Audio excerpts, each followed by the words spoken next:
అట్లే అబద్ధాలు చెప్తే పార్లమెంట్లో గుండు సున్నా ఇచ్చిండ్రు, ఆయన గాడిద గుడ్డి ఇచ్చిర్రు.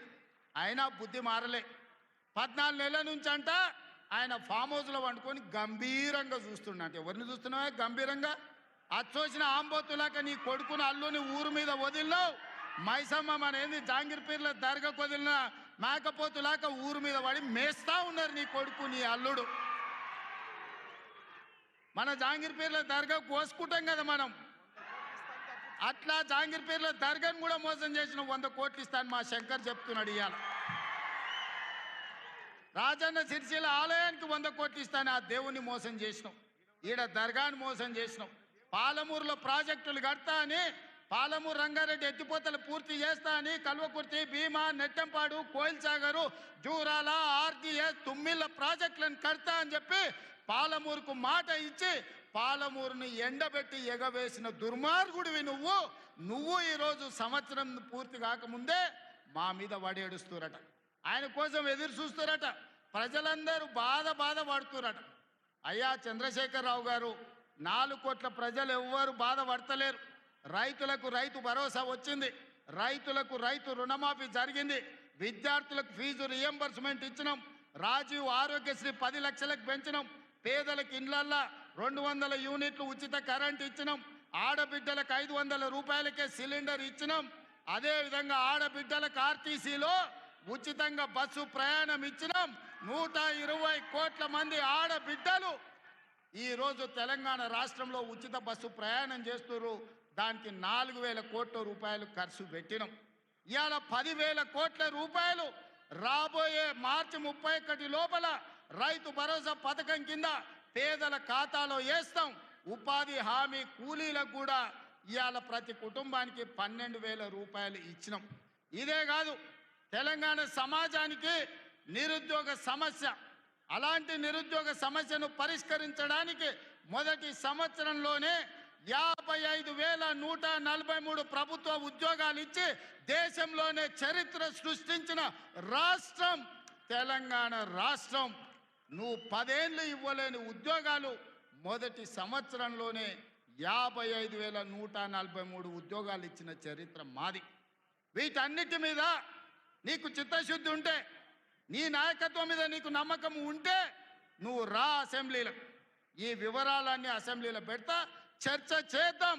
ఆయన కొడితేనంట బలంగా కొడతాడంట, సరిగ్గా నిలబడేది నేర్చుకొని ఆయన కట్టె లేకుండా. నీ పరిస్థితి ఎట్లుందో తెలంగాణ సమాజానికి తెలియదా? నువ్వు తూగుతున్నావా, సోగుతున్నావా, నువ్వు నిలబడగలిగే పరిస్థితిలో ఉన్నవా? ఆయన బలంగా కొడతాడంట, ఆయన లేచి వస్తాడంట. సోషల్ మీడియాలో నాకు ఆయనకు పోటీ పెడితేనంట ఆయనకు లైక్లు ఎక్కువ వచ్చినాయంట. టిక్టాక్లో 10 ఏళ్ళు ముఖ్యమంత్రి చేసినోడు, కేంద్ర మంత్రి చేసినోడు ఇవాళ టిక్టాక్లో కేసీఆర్కు రేవంత్ రెడ్డికి పోటీ పెడితే ఆయనకు లైక్లు ఎక్కువ వచ్చినాయంటే నాకు తక్కువ వచ్చినాయంటే ఇవాళ వాళ్ళ కార్యకర్తలతో మాట్లాడుతున్నాను. నేను అడగదలుచుకున్నా, ఆ మధ్యలో బాలీవుడ్లో కూడా సల్మాన్ ఖాన్కు, రాఖీ సావంత్కు కూడా టిక్టాక్లో పెడితే రాఖీ సావంత్కి ఎక్కువ లైక్లు వచ్చినాయి. అంత మాత్రాన ఆమె సల్మాన్ ఖాన్ కంటే గొప్ప నటుడు నటురాలు అనేవారని అనుకుంటారా? ఇవాళ చివరికి ప్రజలు తిరస్కరించి, ప్రజలు డిపాజిట్లు జప్తు చేస్తే ముఖం జల్లక ఫామ్ హౌస్లో వండుకున్న చంద్రశేఖరరావు సోషల్ మీడియా టిక్టాక్లో నాకు లైక్లు వచ్చినాయని చెప్పుకునే పరిస్థితికి వచ్చిందంటే ఆయన మానసిక పరిస్థితి ఎట్లుందో తెలంగాణ సమాజం అర్థం చేసుకుంటుంది. పెద్ద మనిషి ఆయన వయసులో, నేనేం కాదంటలేను. ఆయన పిల్లలు యమకింకర్లాగా తయారై ఊరు మీద పడి మేస్తున్నారు. ఫస్ట్ నీ కొడుకుని అల్లుని కంట్రోల్లో పెట్టు చంద్రశేఖరరావు. నువ్వు రా సభకు.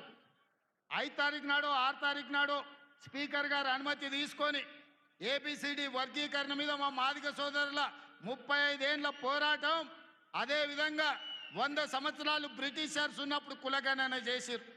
100 ఏళ్ల వరకు బలైన వర్గాలు ఎంతమంది ఉన్నారో వాళ్ళ లెక్క వాళ్ళకే తెలియదు. ఎంతోమంది ప్రధానమంత్రులు, ముఖ్యమంత్రులు మారినారు కానీ బీసీల లెక్కలు తేల్చలేదు. కానీ భారత్ జోడోలో రాహుల్ గాంధీ ఇచ్చిన మాట ప్రకారం ఈరోజు కాంగ్రెస్ పార్టీ బీసీల లెక్కలు తేల్చింది, ఇంటింటికి పోయింది, లెక్క కట్టింది. రాబోయే 2 తారీఖు నాడు బీసీ కులగణన నివేదిక రాబోతుంది. అదేవిధంగా మాదిగల వర్గీకరణ మీద కూడా జ్యుడిషియల్ కమిషన్ నివేదిక ఇవ్వబోతుంది.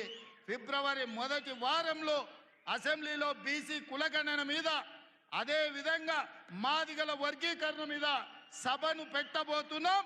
నీకు చేతనైతే చిత్తశుద్ధి ఉంటే సభకు రా, చర్చ చేద్దాం. నువ్వా మేమా తేల్చుకుందాం.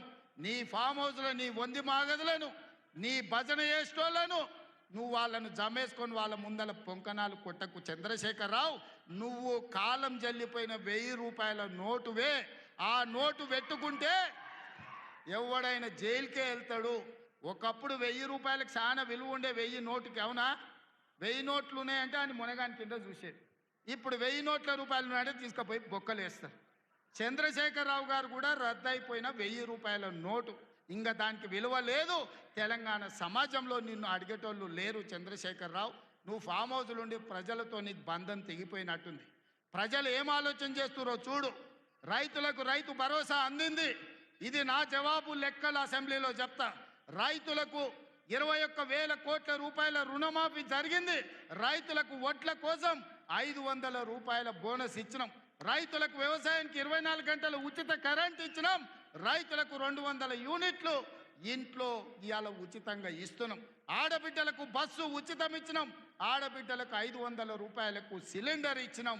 ఇవాళ యువకులకు 55,143 ఉద్యోగాలు ఇచ్చినాం మొదటి సంవత్సరంలో. ఒకవేళ మమ్మల్ని అభినందించడానికి నీకు మనసు రాకపోతే అదే ఫామ్ హౌస్లో అట్లే వండుకొని ఉండు. నిన్నెవ్వరు అడుగుతలేరు, కడుగుతలేరు, కొడతలేరు. కాబట్టి ఇవాళ ఇన్ని రకాల సంక్షేమ కార్యక్రమాలు ముందుకు తీసుకొని వెళ్తున్నాం. చంద్రశేఖరరావు గారు, నువ్వు రా అసెంబ్లీకి. ఎందుకంటే నాకు గద్దర్ ప్రోగ్రాం ఉంది, ఇంకా చాలా విషయాలు చెప్పాలి. ఇప్పుడు ఇవాళ రవీంద్ర భారతిలో గద్దర్ గారి కార్యక్రమం ఉంది. అర్జెంటుగా నేను బయలుదేరాల్సి వస్తుంది కాబట్టి మిగతా వివరాలు గద్దర్ వేదిక మీద చెప్తా, ఆ తర్వాత అసెంబ్లీలో చెప్తా. ఇంత పెద్ద కార్యక్రమాన్ని ఏర్పాటు చేసి అద్భుతంగా నిర్వహించిన పెద్దలందరికీ, ముఖ్యంగా ప్రాణ సమానులైన కాంగ్రెస్ పార్టీ కార్యకర్తలందరినీ మనస్ఫూర్తిగా అభినందిస్తున్నా. రాబోయే ఎన్నికలు మీవే. శంకర్కు ప్రతాప్ రెడ్డికి ఆదేశాలు ఇస్తున్నా. వార్డు మెంబర్లు, సర్పంచులు, ఎంపీటీసీ, జడ్పీటీసీలను గెలిపించుకునే బాధ్యత వాళ్ళదే. ఇల్లు తిరుగుతారు, మిమ్మల్ని గెలిపిస్తారు, మిమ్మల్ని నాయకులను చేస్తారు. గ్రామాన కార్యకర్తలకు నా విజ్ఞప్తి, రేపు సర్పంచ్, ఎంపీటీసీ, జడ్పీటీసీ ఎన్నికలు 100% మనం గెలవాలి అని తెలియజేస్తూ మీ అందరి దగ్గర సెలవు తీసుకుంటున్నా. జై కాంగ్రెస్.